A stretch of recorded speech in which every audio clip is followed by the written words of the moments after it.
रोहन पैठणकर याची आताच भेट घेतलेली आहे। गंभीररित्या तो जखमी आहे आणि त्याच्यावर अमानुषपणे हल्ला केलेला आहे। त्याच्या जखमा बघितल्यानंतर हा हल्ला जीवघेणा हल्ला होता आणि त्याच्याकडून माहिती कळाली आहे की आरोपींना जामीन सुद्धा झाली आहे। त्याचा जामीन एका दिवसात होण्यामागे टेक्निकल प्रॉब्लेम सांगितलं जात आहे, पण याला सर्वस्वी DYSP जबाबदार आहेत आणि बुलढाण्याची SP सुद्धा आल्यापासून बुलढाणा जिल्ह्यामध्ये दलित अत्याचारामध्ये मोठी वाढ झालेली आहे।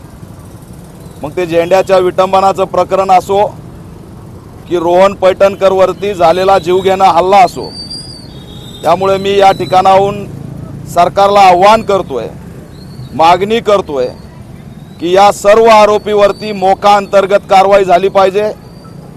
ज्या पद्धतीने यांनी मारहाण केली, त्यांचं घर बुलडोजरनी पाडलं पाहिजे, त्यांच्यावरती बुलडोजर कारवाई झाली पाहिजे।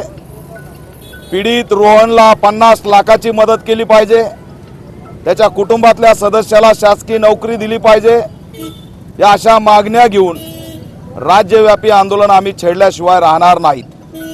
हे गोरक्षकाच्या नावाखाली बौद्ध समाजाच्या तरुणाला ज्या पद्धतीने मारहाण केली ही निंदनीय आहे, याचा आम्ही निषेध करतो। मी गृहमंत्र्यांना विचारतोय की नेमकं यांना कशी काय अथॉरिटी मिळते? गोरक्षक आहे म्हणून माणसं मारण्याची परवानगी आहे का? हा सुद्धा प्रश्न मी या माध्यमातून विचारतोय। गृहमंत्र्यांनी तात्काळ या घटनेची गांभीर्याने दखल घ्यावी आणि लवकरात लवकर जर आरोपी अटक केले नाही तर राज्यव्यापी आंदोलन केल्याशिवाय आम्ही शांत बसणार नाहीत।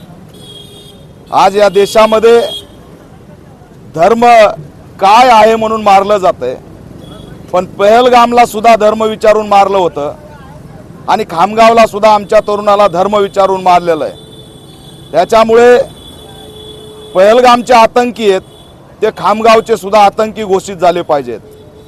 असे हल्ला करणारे आणि उत्तर प्रदेशचा नारा महाराष्ट्रात देणारे आतंकवादी घोषित करावेत, ही सुद्धा आम्ही या ठिकाणी मागणी करतोय। तात्काळ राज्य सरकारने दखल घ्यावी, अन्यथा राज्यात परिणाम वाईट होतील। कारण धर्म विचारण्यासाठी आमच्या तरुणाला नग्न केलं, त्याच्यावरती गाया सोडण्यात आल्या, गाया चोरीचा आरोप लावला। हॉटेलमध्ये काम करणारा हा तरुण आज भयभीत झालेला आहे, त्याचं कुटुंब भयभीत झालेलं आहे आणि आम्हाला धक्कादायक माहिती मिळाली की खामगावच्या पोलीस स्टेशनमध्ये आरोपींनी त्यांच्यावरती डोळे वटारले, धमकावण्याचा प्रयत्न केला। याला सर्वस्वी खामगावचे पोलीस जबाबदार आहेत आणि राजकीय दबावाशिवाय हे झालेलं नाही।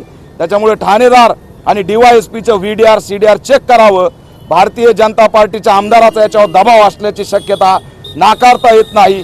त्या दिशेने तपास झाला पाहिजे आणि यांच्या संघटनेवरती बॅन आली पाहिजे, ही सुद्धा भूमिका घेऊन आम्ही या ठिकाणी लढणार आहेत। या रोहन पैठणकरला अकोल्यामधून मोठ्या प्रमाणात चळवळीचे आमचे आकाश शिरसाट असतील, जीवनराव ढिगे असतील, या सर्वांनी त्या ठिकाणी संरक्षण देण्यासाठी आणि त्याचा इलाज होण्यासाठी चांगल्या प्रकारे प्रयत्न सुरू केले। त्यांचे सुद्धा मी स्वागत करतो आणि मी खामगावला जाऊन या घटनेला पुन्हा एकदा मोठ्या प्रमाणात वाचा फोडणार आहे। जय भीम। ऑल इंडिया पैंथर सेनेटा जय हो। ऑल इंडिया पैंथर सेनेटा जय हो। दीपक भाई केदार तुम संघर्ष करो, हम तुम्हारे साथ हैं। दीपक भाई केदार तुम संघर्ष करो, हम तुम्हारे साथ हैं। चलो।